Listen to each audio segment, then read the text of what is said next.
time to grow with the SEO Queen. Receive the perfect leads like never before.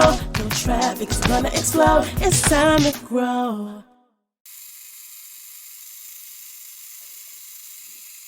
Welcome to the SEO Queen Tech Show, a podcast to help you get more credibility, visibility, and profitability through inspiration, technology, and marketing insight. This podcast is for professionals and entrepreneurs who are looking to get more customers, clients, and patients. We are broadcast worldwide on Bashani Radio, iHeartRadio, and iTunes Bashani Radio, always talking about everything from New York City. You can listen to the SEO Queen Tech Show on any mobile phone or tablet device. Also, as a thank you gift for listening to the SEO Queen Tech Show, please go to SEOqueen.com and download the free ebook, 101 Ways to Improve Your Marketing and Sales. So, today's guest is a phenomenal businessman and scholar. He has a Ph.D. in history and has traveled all over the globe learning so much about so many cultures. In addition, he is a digital marketing whiz. I would like to introduce to some and present to others none other than Dr. John Aden, the owner and founder of VALeverage.com. Welcome, Dr. John. Hey, Z, thanks for having me. Yeah, I'm glad to have you here. So tell me, how did you first decide that you wanted to pursue your higher level of education on the PhD level? What inspired you to go after your PhD in African American history? Oh, yeah. Well, I actually always had a love of history. My parents were both college educated. My mom was a registered nurse, and my father was a seminarian trained Baptist minister. He's still with us and just retired. And I remember growing up on the floor of his study in his church, and it was what I thought was a large office. Actually, it was a large office, and just reading through books he'd collected on African American history. And that love eventually led me to read more about African history, but I was always surprised, or I was always curious as to why there wasn't more to read. And through a roundabout way, that led me to graduate school. I did undergrad at a small liberal arts college in central Indiana and ended up graduating there with honors and distinction in history. Our school still has a senior comprehensive examination schedule. So everyone had to pass 2 days of written exams and 1 day of oral exams, where we sat in front of 3 PhDs for an hour and they grilled you. And you didn't graduate if you didn't pass that exam. So I decided to focus on world history, and it would end up being a blast. And as I thought about where to go next, well, let me back up. So a few years before that, in undergrad, my 3 best friends at the time, they all had full rides to this school. They were all African American. And they decided to take their junior year. They got an option to take a semester abroad or a year. They decided to do a year in Kenya. And this was before the age of the internet. So they wrote letters back to us every month, to our Black Student Union. The Black Student Union at the time was really tight. Everybody there was really focused on growing their knowledge and increasing their competency as undergraduates. And every one of us knew we had to pass the senior exams in order to graduate and walk. So they wrote back to us, and we saw pictures of Mount Kilimanjaro, which was right out the back window of one of the brothers in the group. So I knew I wanted to travel. Isn't Mount Kilimanjaro the biggest mountain in the world? No, it's not. It's not. Everest is the tallest. Okay. Yeah. Kilimanjaro is the tallest in Africa. Okay. I knew it was the biggest somewhere. Okay. Yeah, that's it. Yeah. What in the world it was? Okay. The continent of Africa. Okay. Yeah. So long story short, right down the road at Indiana University, Bloomington, was the #5 African studies program in the country. So I ended up not majoring in African American studies. I majored in African studies, and I minored in Chinese history. I majored in African history, minored in Chinese history. So what made you minor in Chinese history? Oh, I had always summered. Every other summer, my family would travel to New Jersey, and where my mom's people were. And I had a cousin, he would get up and watch USA Kung Fu Theater every Saturday. And it was like a 3-4 hour long program where they just played Hong Kong Chinese Kung Fu flicks. And that was my first introduction. Like when Wu-Tang was watching it for the first time, I was watching it for the first time. Right. So I just was like, this culture is incredible, and I don't know anything about it. So when I got to college, I was able to actually take an Asian history course. I just kind of fell in love with these cultures because, one, they're really old, and two, they're very complex, and I like complexity. And I like age in my history. So Africa's the origin of all this history. So, it just kind of led me there. And then when I got to IUZ, they asked me, they said, my advisor sent me over to the University Graduate School, which is like a records office. Mm-hmm. And he said, you need to choose your major and your minor. Well, I had to choose 3, really. I had to choose a major inside of history and a minor inside of history. And then I had to choose an outside minor.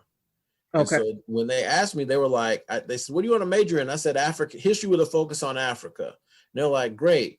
And they said, what do you want to minor in? I said, Chinese history, because IU had a top flight Chinese history program at the time. And they looked at me and they were like, are you sure you don't want to minor in African American studies? And I looked at them like, do I have to? And they were like, no, you do whatever you want. We've just never had anyone come in here with that combination before. And I just kind of looked at them with a wry smile, and I was like, yeah, well, I love world history. So, and little did I realize at the time that China was going to become the economic giant that it is today. Right. I mean, I was in graduate school in 1992 when I had to make this decision. China wasn't an international superpower then. No, it wasn't. Not in 92. So I really was like, they weren't even a manufacturing powerhouse. They weren't. It was still in the United States. That's right. 1992. I mean, they were working on the 4 modernizations of Deng Xiaoping, where after the Cultural Revolution, right, which came to an end in 1976, the Cultural Revolution comes to an end. Deng Xiaoping says, well, China's going to modernize. And he listed 4 ways they would modernize. But by 92, they were just really beginning to roll it out. And the rest of the world was kind of clueless. But it's the only time I kind of pat myself on the back. I mean, I chose 2 parts of the world that are going to be the dominant story of the 21st century. It's true. So I love China.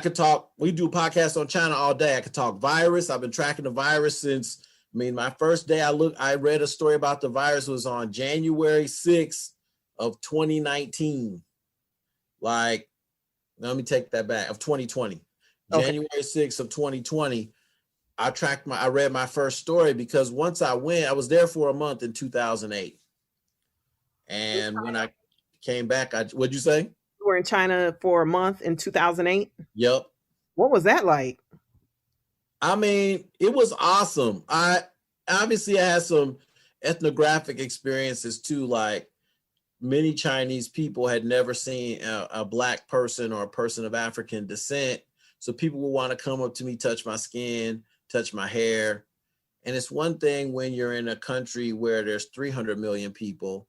There's another thing when there's 1 billion and a third people living in a country and that happens, right? So it was literally nonstop. Every stop we got off, let me back up. I was on a faculty junket. Basically, the year before I had won a fellowship to the Asian Studies Development Program fellowship at University of Hawaii, Manoa campus. So I flew to Honolulu and I was there for 6 weeks learning more about how to teach Chinese and East Asian studies and history to my students in undergrad. I was teaching at my alma mater at the time. So And the people there really latched on to me because I had read the founder's translation of The Art of Warfare, the Sun Tzu. I had read it years earlier on my own when I was in grad school. So they were like, Dr. John, like, we want to send you to China next year. And I was like, what? And they were like, yeah, you won't pay for it. Just apply. Here's the application. Like, here's what you need to put here, here, here, and here. I was like, wow. They were like, write us a proposal. And I knew how to do that because I won a Fulbright fellowship to Africa and a bunch of other fellowships. So you're a Fulbright scholar as well. That's so impressive. Fulbright is like a Rhodes Scholar. Yeah, it's a brass ring. Yeah, that's like, totally that's like the Super Bowl of academia. Yeah, it's crazy. Like, and there's two levels. You can win it as an undergrad, but when you win it as a grad student, the pool is smaller and the competition is steeper. So you want to talk about grad student? Yeah, I won it as a grad student. So there's two different types of Fulbrights in the graduate school level, and I won the one that's slightly less prestigious than the other one. But I did 82 drafts of my 2-page proposal with my thesis advisor to win that one. And then I got 82 drafts of a 2-page proposal, single space typed. We wrote it, tore it apart. My advisor, a little bit of a tangent, but my thesis advisor came to me and his name's John Hansen. Great dude, like I love him to death. He came to me and he was like, John, you're going to win a Fulbright. What I didn't know was that IU Bloomington, when I arrived there, it was the number 5 graduate program in the country in African history and in African studies. And when I left, it was ranked number 1. All my friends won Fulbrights, all of them. So to give you an idea, and we'll talk about the drafts in a second, but a Fulbright fellowship, you propose to go do research in another country, and you basically include you're going to visit the National Archives, and there's all these other academic institutions in most countries. You got to you have to propose to go meet those. Plus you have to propose to interview local people who are relevant to what your research topic is. And if you win, they give you $45,000, and the exchange rate was 700 to 1. So that year I was in Mali doing my field work in West Africa. I was basically a multimillionaire for that year in that culture. And the money that they give you is to facilitate you hiring research assistants, you getting, renting cars, SUVs, so you can go, in my case, go into the villages or to the edge of the Sahara to identify people you're going to interview. So you basically had millions of dollars in the local currency, and you were in Mali. Yeah, I was in Mali for that part. That Mansa Musa came out of. So did you do any research around Mansa Musa, or what exactly? Yes. So what can you tell us? This is Black History Month, so right. We're gonna have to get to VA leverage in part 2 of your interview. So yeah, that's cool. I mean, the thing about Mansa Musa is that he lived in an empire where, like, the amount of wealth was dramatic. So to back up a little bit, the Mali Empire is founded in 1235 of the Common Era, when a king, a usurper to the Malian throne, becomes the king of, and then the head of an empire. He becomes king and then emperor. So Mansa Musa was a usurper? No, Mansa Musa was descended from this person who founded the empire. Okay. The empire is founded in 1235, and in 1325, right, about 90 years later, there's a Muslim traveler who crosses the Sahara Desert into West Africa. His name is Ibn Battuta. He worked in the Karaween Mosque in Morocco. So wait a second. So this guy traveled across the Sahara Desert? He traveled across the Sahara Desert. It wasn't uncommon in those days. And even now, the Sahara has never been a barrier for African people. They've always crossed it. Before 4500 of the BCE, it was a giant inland sea. And we know because of the rock paintings in the Sahara, we find harpoons that wash up from underneath the sand dunes, prows of boats and ships, whole 9 yards. We know this was a wet environment. And the rock paintings in the Sahara show hippopotami, crocodiles, all, animals, creatures that live in wet environments. So we know now a meteorite strikes the earth and the Sahara starts to dry out. The Africa's kind of a shallow bowl. We think the coasts kind of rise up in a mountainous fashion, and then they drop into this shallow bowl. And so imagine as a meteorite hits the earth, it kind of tips all the water out of the bowl. The period that existed before was called the Aqualithic wet phase. And this was where, aqua, and wet, and then lithic, meaning stone. So we know that these societies, many of them were Stone Age, but then Africans developed ironworking, and then it's a whole different ball game. So in my doctoral thesis, when I was in Mali for my Fulbright research, I was there to interview blacksmiths. So Ibn Battuta is this Muslim explorer. He traveled almost all over the entire known world in his lifetime, not into the transatlantic world, but he traveled really broadly. He went to Asia, he went everywhere, and he wrote about all of his travels. And so he ends up at this university in a mosque in Morocco, and he decides he's going to cross the Sahara. So he crosses the Sahara 90 years after the founder of the Mali Empire has died, and that's where he learns about Mansa Musa. And so our knowledge of Mansa Musa comes from this Muslim traveler's account of what he saw when he went to the Empire of Mali. That's incredible. Yeah, the story's off the hook. Muslims they weren't a conquering army. I mean, they did some conquests in North Africa, but in Africa, south of the Sahara, they were just mostly merchants. And local Africans converted to Islam because it was one more trade network they could access if they were Muslim. But they didn't stop practicing their own faith traditions. They kept practicing those too. So Mansa Musa, there's some debate about it, but so there's three. So to your question, I love going down these rabbit holes. There are 3 massive gold fields in West Africa, 3 of them, and 2 of them Mali straddled. So they were catching gold from both directions. And when I say gold fields, I mean from horizon line to horizon line to horizon line, 5-6 times. Massive. They're still pulling gold out of the fields that were in existence. Hundreds of years later, over 500 years later. Yes. Wow. Yes. That's a lot of gold. And I'm trying to think of the third name, but the first one, I'm just Googling it now because it's skipping my memory. But so there are 2 gold fields called Bambouk and Bure. And these 2 were just massive, absolutely massive. And Mansa Musa's wealth came out of that.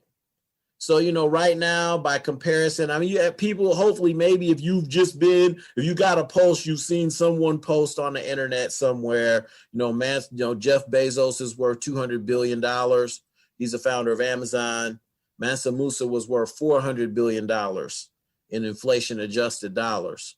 When he traveled on the pilgrimage to Mecca, in 1325, he dropped so much gold on the economy of Egypt that it destabilized the price of gold in Southern Europe for the next 50 years. That's how much gold he dropped. There's some debate about how long his caravan was. Some people say that it was 1,400 camels laden with gold, that he had 300 maidens following his retinue across the Sahara with these camels, and they were covered in silks, gold bangles all up their wrists, from the wrist to the shoulder. He was a baller, just period. period. Right now, there's some debate about whether that gold was harvested by enslaved labor or not. And that kind of spins me off in a different direction I can always talk about later, but I have this kind of lecture that I do on the transatlantic slave trade. That's just, a lot of people are like, oh, the slave trade's messed up. And I'm like, yeah, it's messed up. But I compare and contrast African labor systems and enslavement with European labor systems and enslavement. And that lecture's fire.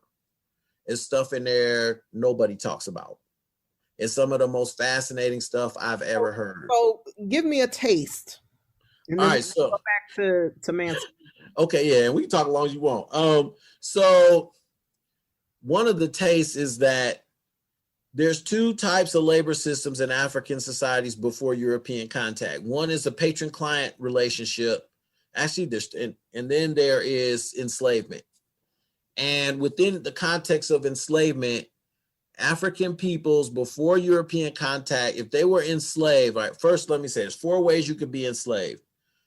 The 3 are kind of the least common. You could be captured in war as punishment for a crime, or to pay off a debt, you could place yourself into a state of servitude. To pay off a debt was sort of voluntary. They could obligate you. And people have to understand, like, African societies were mathematical societies, but also based on the rule of law. We're going to come back to the math later when we talk about divination. But the 4th way you could be enslaved was through the marriage system. So without giving the entire lecture away, these are the 4 ways you could be enslaved. Now, if you were enslaved in African societies before European contact, because I always stress that, before any contact with Europeans, so this is a completely indigenous system, then you were a member of a union. If your master physically or verbally abused you, you could file a grievance with the Council of Elders. The Council of Elders was composed of postmenopausal women and senior men. And if they found your master had verbally or physically abused you, they manumitted you on the spot. So the humanity of African enslaved persons was not in question. Now, obviously, there's lots of different ethnic groups, and they could take different approaches to enslavement, like in the famous Chinua Achebe novel that won the Nobel Prize for him, Things Fall Apart. He describes in Nigeria an enslaved person being executed by his master out of spite. And we know that did happen in some societies too. So it really just kind of depends on which part of the continent you're on, whether the culture embraced that or rejected it. But I'll say the one caveat that when I teach, people kind of trip out on it is, if you were enslaved in African societies, it wasn't that there was just a class of owners and a class of the owned. If you were enslaved, you could own other slaves, which is mind-boggling if you think about it for a minute. So you could be a slave but have a staff. Yes, that was enslaved. Yes. You could buy your freedom.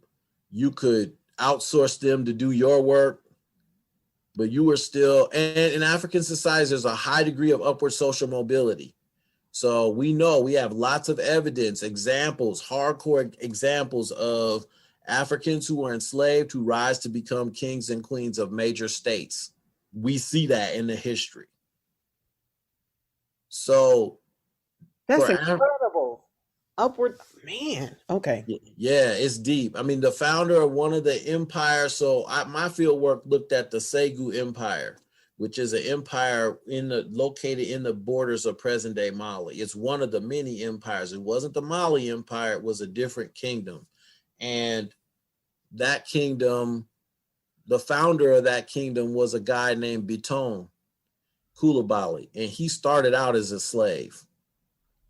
And when in the tone, there's a special kind of association of people based on their generation, like their age grade. Mm-hmm. Kind of like how we talk about millennials or, Gen X, Gen Z. Yeah, Gen Z. Right. The SEO Queen. So I digress. But So he and his tone, his group approached the elders in this part of Mali, and they're like, we want to get married. And the elders controlled access to brides.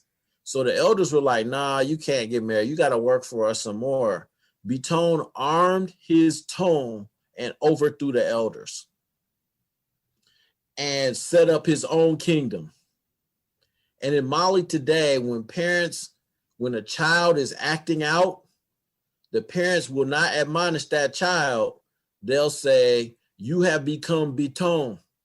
You have become this guy who overthrew our people who are in our situation, right? He's overthrown the elders and established his own kingdom. It's a warning to all adults. Right. The next generation will overthrow you if you're not equitable. It's African history so deep. It's just deep. You know, that's I mean, there's a scripture, I think it's Ephesians 6, and it says, parents, do not anger your children. It goes back to that. People don't talk about that much, but it's in there. It's in there. It's in there. I mean, so Mali was, I mean, my lecture on the transatlantic slave trade is easily 2 hours long. Oh, detailed chapter and verse. And do you do this lecture in your AfricanHistoryMonthly.com course? I do. It's in my AfricanHistoryMonthly.com course. Actually, I break it up. It's like 5 or 6 videos, so it's absorbable. I break it into smaller pieces. And because there's 3 trades on the African continent, there's the internal trade, which really let's say the indigenous trade. Then there's the Arab Muslim trade. And then there's the Indian Ocean trade. And all 3 of those are like, the numbers are massive.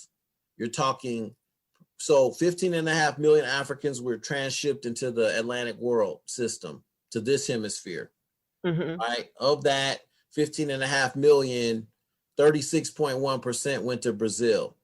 They didn't go through triangle trade. They just went mainline straight to Brazil from Central African kingdoms. There's 3 kingdoms in Central Africa that they were sent from. But only 4.2% were brought to North America. So even though we have kind of the Hollywood machine grinding out representations of what African history was like in this period, it's not the most representative of what happened in this hemisphere. Brazil is. And Brazil's completely different than any other place in the New World. So 15 million Africans were shipped across the Sahara into Southern Europe and Asia Minor. We'll never talk about that. But in 769 of the Common Era, there's a revolt in a kingdom called the Zanj, which is present-day Iraq. And the black slave soldiers overthrew their Muslim masters and ruled that kingdom for the next 20 years.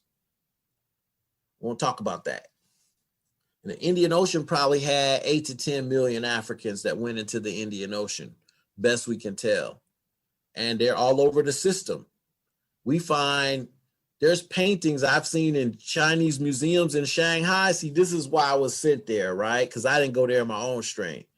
I was sent there, and I'm in this Chinese museum in downtown Shanghai, and I'm looking at these paintings that are classical, that are from the Middle Ages, and I'm looking, and there's black African mariners scaling the riggings of ships and offloading cargo in Chinese ports.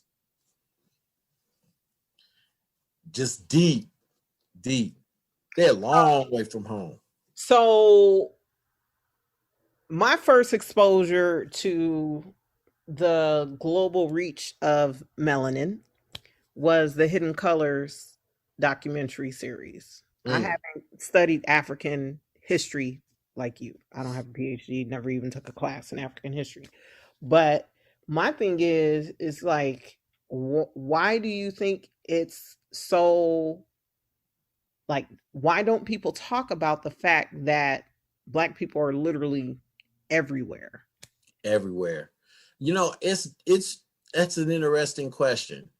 Like when the Romans arrive in Britannia, in what would become Great Britain, this was the farthest edge of the frontier the Romans settled. They write about encountering black-skinned people there. We don't think about Britain as Black today.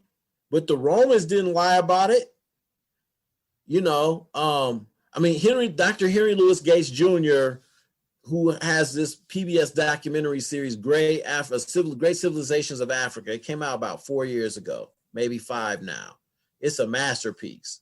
It's like 6 videos. He uses drones to get footage of classical African historical and geological sites, archaeological sites. It's off the hook. And in the first video of that series, he says he's talking to Professor Leakey, who's one of the people who discovered some of the oldest skeletal remains on the African continent. And he has an institute in Kenya. And he says, and Gates says something, I'm paraphrasing, but Gates says something like, Africans populated the entire planet. And Leakey says, he pauses and he says, well, anywhere people were anywhere in the world 80,000 years ago, they were African. I was like, woo! Like, I mean, he just dropped a bomb. Right. So now there are other groups in the human, genetic family tree that would interbreed with Homo sapiens sapiens, right? All the answer, everybody on the planet now is Homo sapiens sapiens. But there's a group in Japan, the Jomon. There's another group, the Ainu, who are black-skinned East Asian people. Like a lot of being made right now of, I can't think of his name. What is it? I can't think of his name, but he's the Black Samurai. Yeah, I think I've heard of him. Yeah. And, he came probably from East Africa. But the thing is, like, there were groups in the Japanese Isles and parts of Korea. His name is Yasuke. There are groups that had extremely dark skin, but they were living in the Japanese Isles. And ironically, like, they've done studies. There's a group of a sub-branch of the human family called the Hobbits. And they are really short people. They're like 4 feet, under 4 feet tall. And they found a lot of like cave paintings and skeletal remains in Indonesia. And they've worked out that like Indonesia was the last place to receive, human beings, the last place settled on Earth, basically. So wait, so they're saying that Indonesia was the last place that humans migrated to? Yeah. Wow. How did you figure that out? Well, they can basically look at mRNA inside of your genetic code, which tracks the lineal descent through the mother's line. And they can figure out how much time has elapsed between variations that they find. Oh, okay. Wow. So, I mean, but you're pointing to sort of a fascinating point because Australia and New Zealand are farther away than Indonesia. Yep. So, but the human family managed to discover those sooner than, say, Indonesia. So interesting. It's fast. That's the whole thing is fascinating. Fascinating. But I'll talk history all day. I mean, I love it. I think.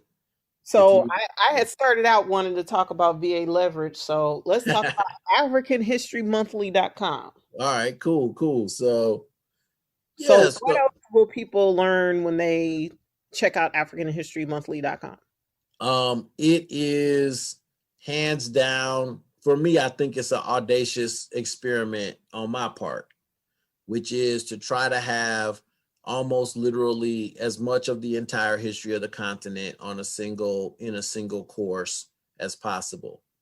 It's $47. It's $47. What'd you say? How many lectures do you have in the course? Right now, I have 132 lectures. Wow. That's planned, and that only gets you to the end of the pre-colonial period. That doesn't include colonial and post-colonial Africa. So pre-colonial period, that would be... So pre-colonial is from earliest times before writing. So it's probably we start around really 80,000 years ago, move forward.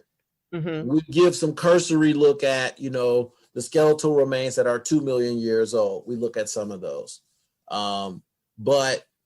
And we go all the way to the end of to the beginning of the colonial period, which is, the Berlin Conference of 1884, 1885, when European powers divide up the African continent.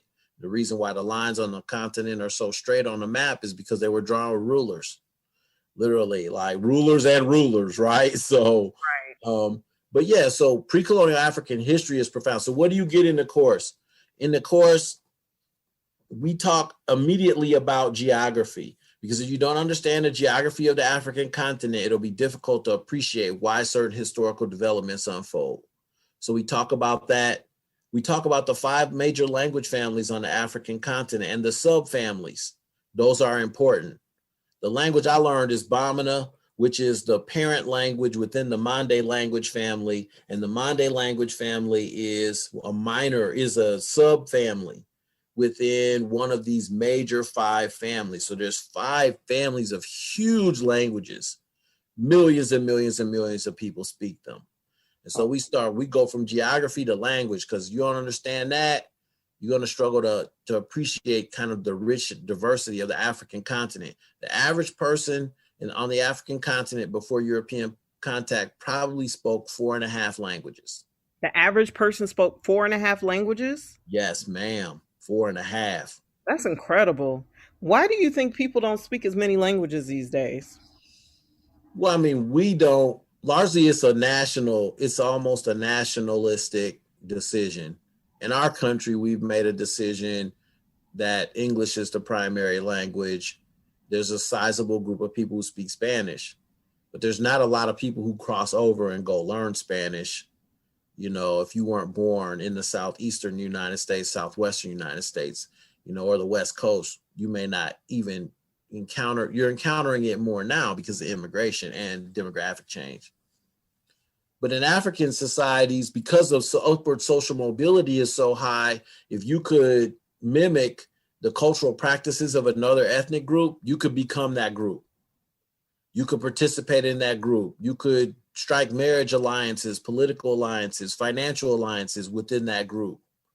So for Africans, it was always a benefit to embracing as much diversity as possible. Wow. So that's incredible. It's incredible.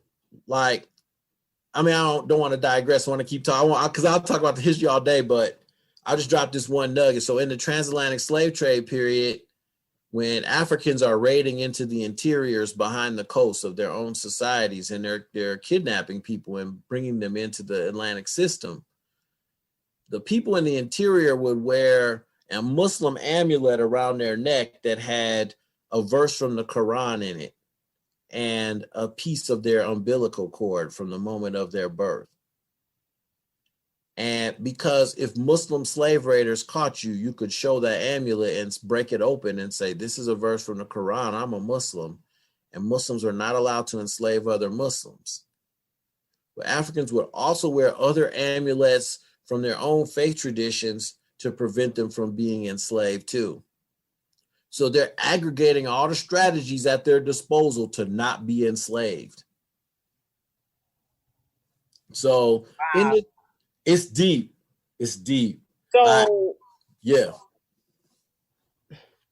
So you're telling me that for over 100 years, people worried about being captured? Oh, more than 100. I mean, the transatlantic slave trade starts in 1450. And when Henry the Navigator's students actually sail around the Cape of Good Hope, the southernmost tip of Africa, into the Indian Ocean, the slave trade starts kind of slowly after that. It will pick up steam by 1650. It's a force. And in 1750, the Europeans, the British figure out how to spice and bottle rum. And then triangle trade takes off, and the violence inside of the transatlantic system accelerates off the chart because people are worth insane amounts of money now and wealth. So the slave trade, we really talk about it lasting from maybe beginning slowly in the 1550s, 1650, that period, that 100-year period is the beginning. And it will last until the 1860s. So it's a 300-400 year long period. But I talk so you asked me about the course. So in the course, after we talk about geography, I talk about methodology. What are all the methods that have been used to study African history? I talk about the theories, who proposed them, where they came from, what the flaws are, what the benefits are of these theories. Then we look at sources. What are the sources for the African past? What types of source materials exist? Written, oral traditions, oral histories. I draw a distinction between those two. Mm-hmm. We look at art. We look at archaeology. We look at linguistics. All that. We look at ethnobotanical, right? So stuff in the plant record has been used as evidence in African history. We look at that. So, for me, the word I keep thinking of is audacious, because this course, and that's just to get you started. You do anything on African spirituality? Yes, we cover African religious faith traditions. We cover that too. So what I do then is I say, well, once we're putting the foundation in to really study it at a deep level, right? Mm-hmm. So once we've done geography, language, methodology, sources, then I'm like, well, we can study African history chronologically over time. We can do it by region, because each of the 5 regions on the continent is culturally distinct. Right. Central African culture is not like West African culture. And there's some like West African culture either. That's right. Is Ethiopia one of the few countries that were not colonized? Yep. Ethiopia and Liberia were the two. So we focus on that. And then at that point, then we do the ancient Egyptians. We do ancient Kemet. And from there, we move forward. We do East Africa. And for 3 months, we just in East Africa. We're looking at the different cultures. We do regional after that. So what technology did you use over time with your African history studies to help you gain a greater understanding of African history? Well, I mean, there's a lot I was always interested in technology. My Ph.D. research was on blacksmiths. So they're like the quintessential pre-industrial. Well, that's what they're called by Europeans. They're industrial. They're just not factory driven, say. But so studied, I guess, African technologists. That's right. Mm-hmm. But yeah, I mean, the internet. I mean, I learned to become a master internet researcher in grad school. The internet was just taking off, and a lot of stuff was being digitized, and learning how to search for materials was important. So that's, in terms of like modern technologies that I use, that was at the top of the list. A massive database of African materials was uploaded to JSTOR, which is the online journal store. It's kind of the standard in undergrad now. Yeah, I used JSTOR when I was, and I think I still have access to that as an MIT alumni. So, wow. I've actually, I go on to the database every now and then when I have market research I have to do. Oh, cool. Yeah, it's powerful. It's expensive. Well, I'm glad as alumni, we still have access to those online libraries. Yeah, that's a gift. Like our school isn't loaded enough to do that. And we're pretty loaded, but not MIT loaded. So, but I mean, other than that, really my travel to the African continent. So my graduate school program took me 11 years to finish my doctorate.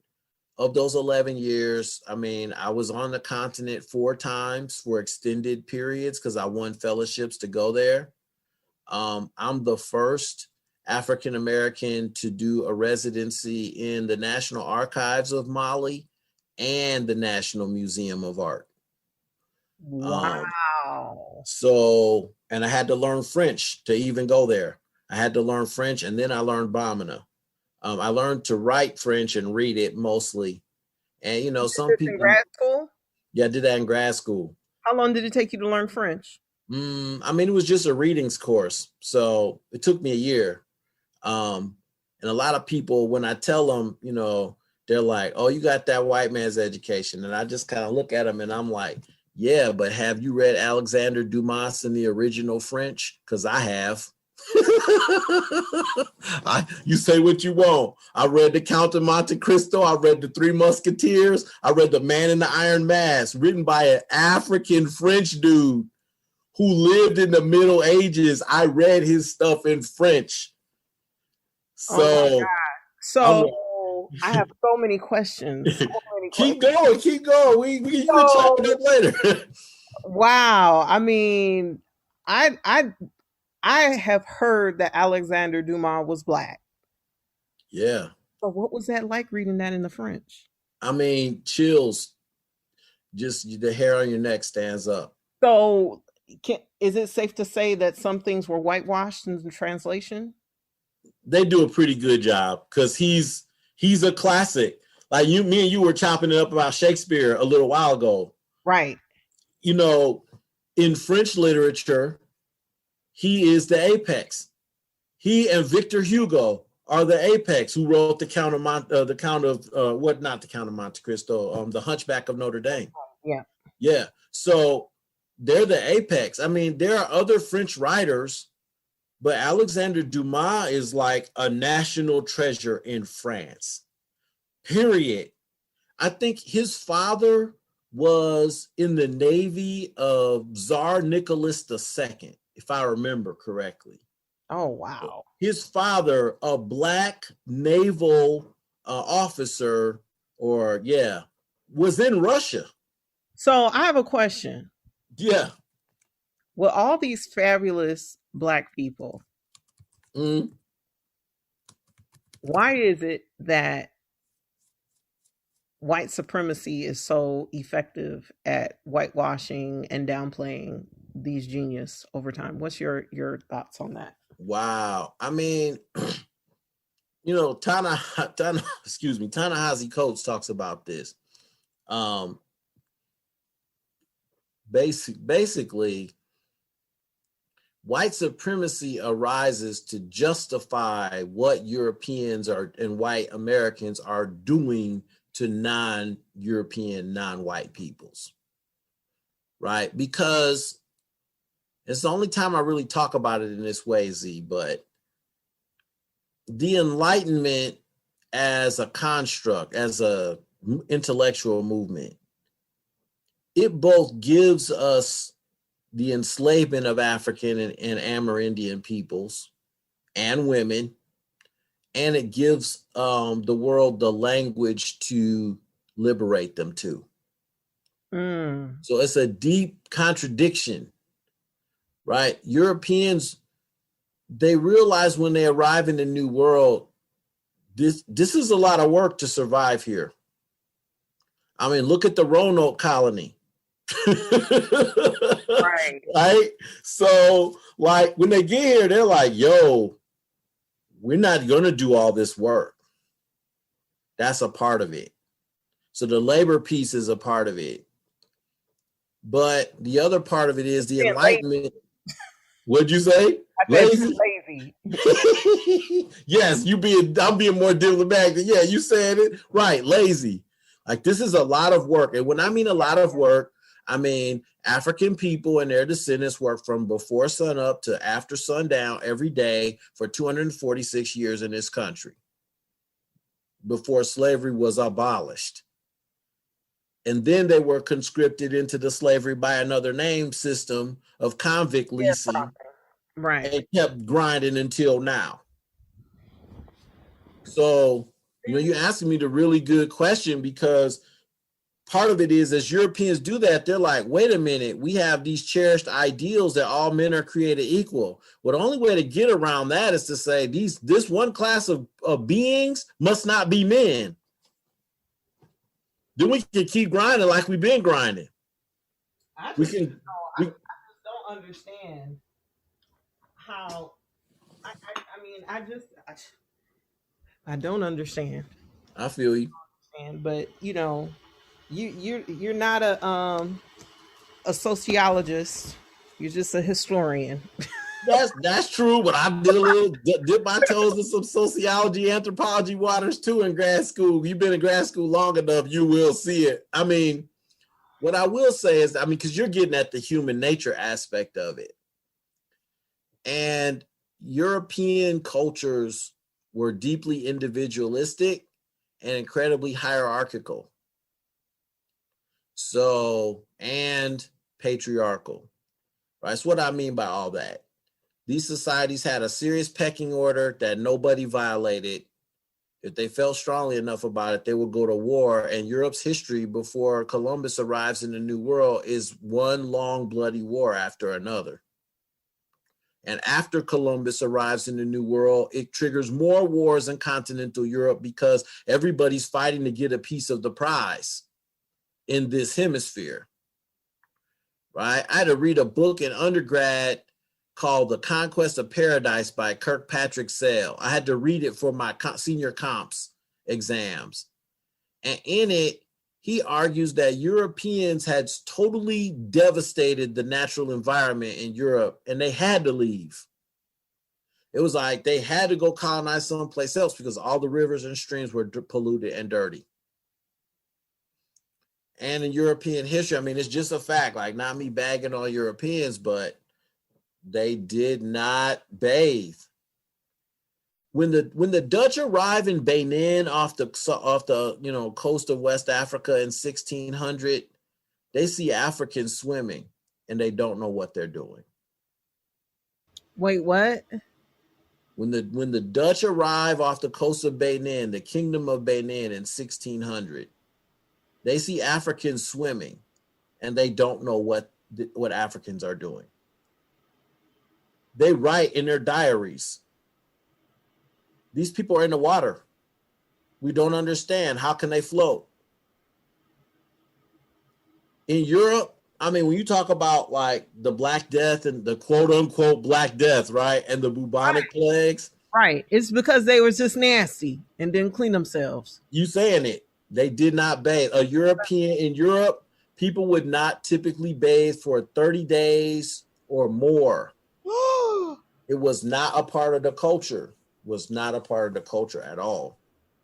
So, and they had no theory about germs, right? So it was just evil spirits make people sick. This is why the Spanish Inquisition was as powerful as it was, because, it could castigate women as the cause for society's ills. So you're telling me that females be on their period and not take a bath for like 15 days? Yes. That's so disgusting. And ideas about like pollution and danger. There's a lot of people who've written about it. Europeans have written, a lot of historians of European history have written about it. It's really fascinating. That's how perfume came about, because they would put perfume over the funk. Bang. I heard about that. Yes. So, I want to get my course in AfricanHistoryMonthly.com. Will you have a greater appreciation for your people in the diaspora after going through your course? Oh, yeah. Once we get done with the fundamentals and we finish up with ancient Egypt, ancient Kemet, because I know some people don't like the term Egypt. I'm just using it as a geographic locator. Then we go through East Africa. Then we go through all the other 5 regions of the continent. They all have their own civilizations. We look at them all. So when you're done with that, and I throw in the transatlantic slave trade, I got a whole series of trainings just on that. I had a series of trainings on the Arab slave trade, the Indian Ocean trade.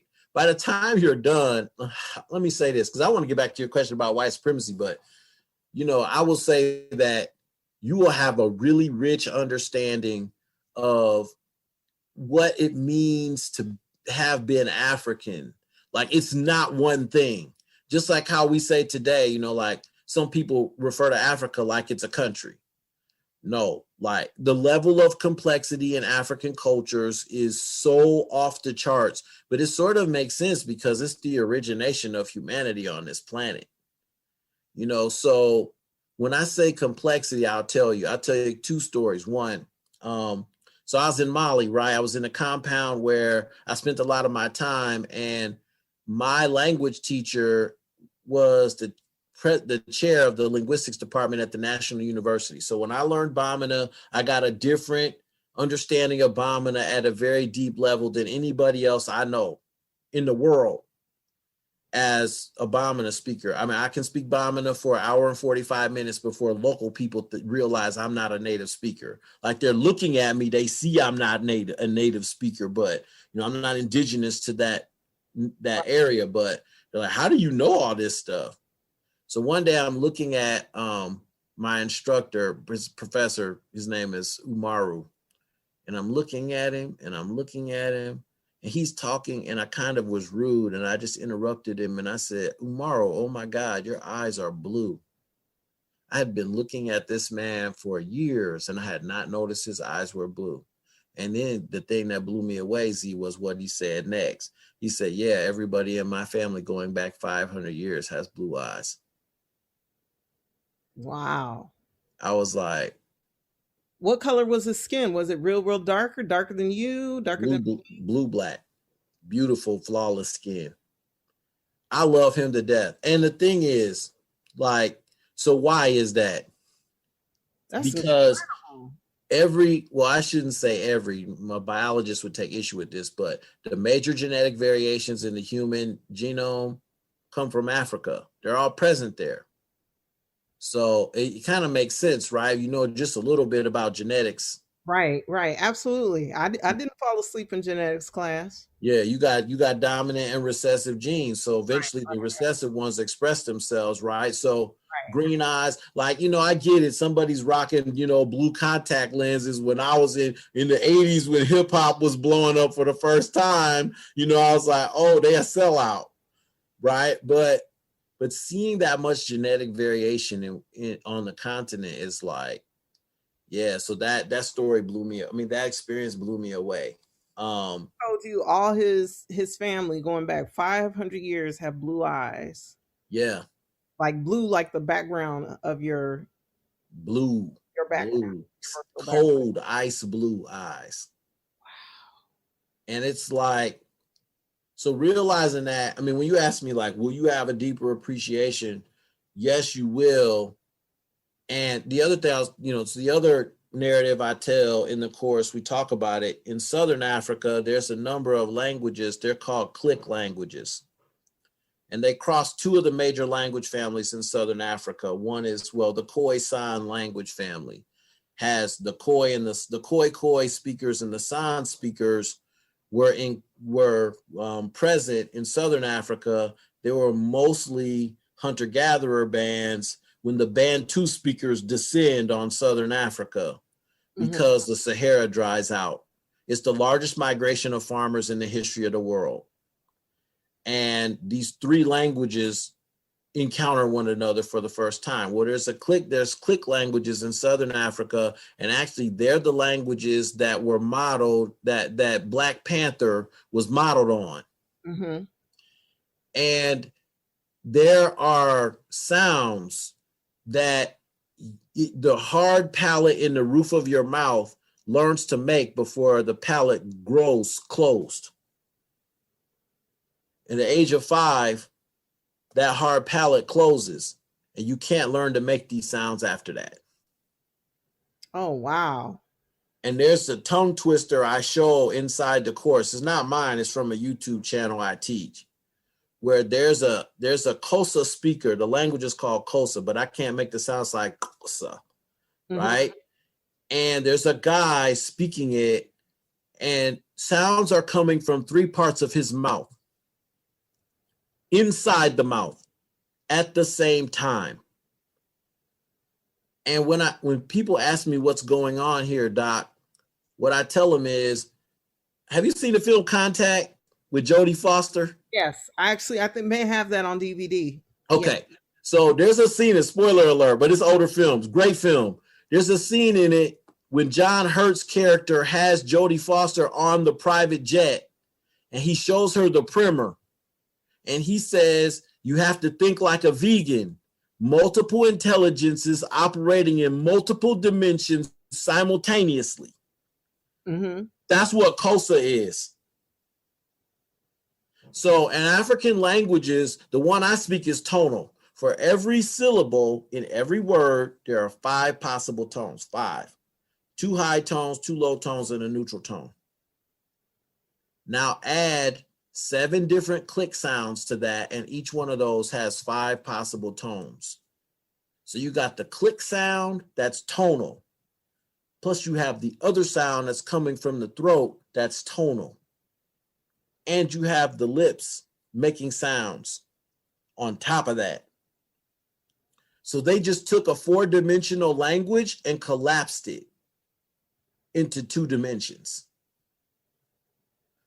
When you hear it, it just opens the door in your mind. You're like, wow. Now, when the Europeans arrive, they hear these languages, Z, and they're like, this is gibberish. These people can't be communicating like this. They don't really speak languages. So in linguistics, the idea of a, what's the word? So you have a language and then you have a dialect. Total fabrication. You want to come back to like white supremacy, right? Europeans are in Africa at the height of the age of discovery and they're getting ready to colonize the continent. Once they start colonizing it, they're like, we need to show these people are subhuman. They don't even have languages. They make childlike sounds. This is what the Europeans are writing as they're justifying participating in the slave trade or colonizing these societies. No, these languages are complex. They're some of the most complex languages on the planet. And there was a linguistic study that was published, late last year that said that they found evidence, linguists have found evidence that every language on the planet is related to African languages. Everyone. Well, you know what? You may think I'm weird, but as I've been gardening and I love languages. And sometimes when I listen to a language that's not English, I can hear some of the words. Right. Like a remix. It's right. like they're saying the same thing, but it's like remix. So from a musical standpoint, you're telling me that there was a language that pieces have been pulled to create all the other languages. To me, that's very plausible. Yes, it's very plausible. I mean, we do that with all languages is sound. Right. It's music. I mean, you have musicians like Mono Neon. He plays the bass.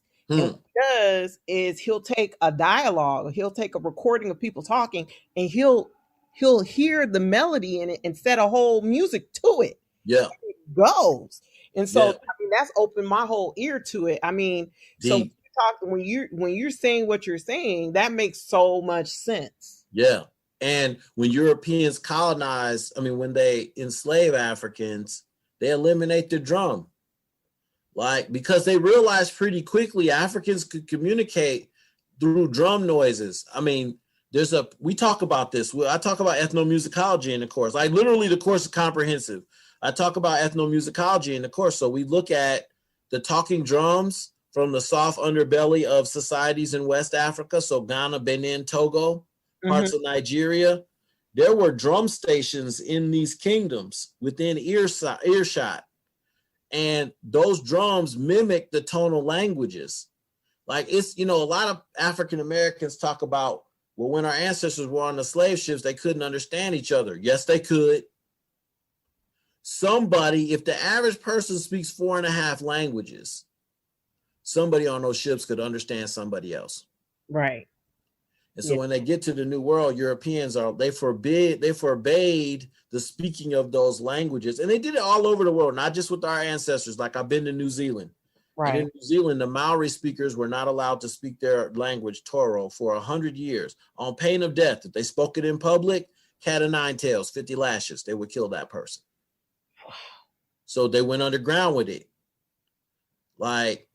So there's just so many similarities between colonial experiences and like the slave trade. But I mean, what I love about this course is just how much is in it. And man, this course is amazing. Oh, thanks. I mean, I felt I definitely got to get you a membership so you can go in there and look around. But I'm recording new content as I go, because like it's not, I don't know everything. So I have a question. Have you written any books since you've graduated from? I haven't. I mostly just because life intervened, but I am a published author. I have an essay in the African history textbook for Indiana University. Okay. And so I talk about pre-colonial Africa. That chapter I wrote is on pre-colonial Africa. We need you to be like Henry Louis Gates and Cornell West, right? And just right. So I'm hoping that time will allow you to do that. So this is why I need everybody who's listening to this episode to go to AfricanHistoryMonthly.com and buy a membership. Yeah, right now it's $47 a month. You may think that's a lot, but spread the love a little bit. I mean, this is incredible. I mean, if your family can just go in and do a month or two here and there, that'd be awesome. I mean, yeah. I really want to spend some time with my son watching some of these lectures, because I think we both would get a tremendous kick out of it. And I will do Zoom calls once a month. So I'll do Q&A just for the content on that month, because I know people will want to cast broader nets. But if we have time at the end, I'll, answer some other questions. But it was fun to put together. It's fun to continue to do. It's a labor of love for me. Oh, that's awesome. Well, we're going to have to do another episode about VA leverage, but... Well, you just got to change your intro. You might want to record it now or something, so you have it all. I'm not going to change the intro. I'm just going to put on the main advertiser that this is AfricanHistoryMonthly.com. But I mean, this is Black History Month, and this is appropriate anyhow. Yeah. And Dr. John, thank you so much for coming on to the SEO Queen Tech Show. I mean, I never really even thought about the history of technology from an African history standpoint. And you definitely, I mean, that's one of the reasons why I love doing this show, because I learn something new every time I talk to somebody else. And I just think this is awesome that my listeners have had an opportunity to hear from you. I mean, Fulbright scholar, Ph.D., entrepreneur, digital marketing genius. Like, I mean, what can't you do? I mean, thanks. Phenomenal. You too kind. You too kind. Thank you. I just love talking about history. I'll talk about history all day. Well, that's why you have a PhD in it, because, man, I mean, I'm just like... Yeah, we didn't even really talk about the tech. You have to have me back on to talk about blacksmithing as technology. Well, we're going to have you on until we can, I can see 2 or 3 more episodes. Let's do it. Let's do it. Thank you so much. Thanks for having me.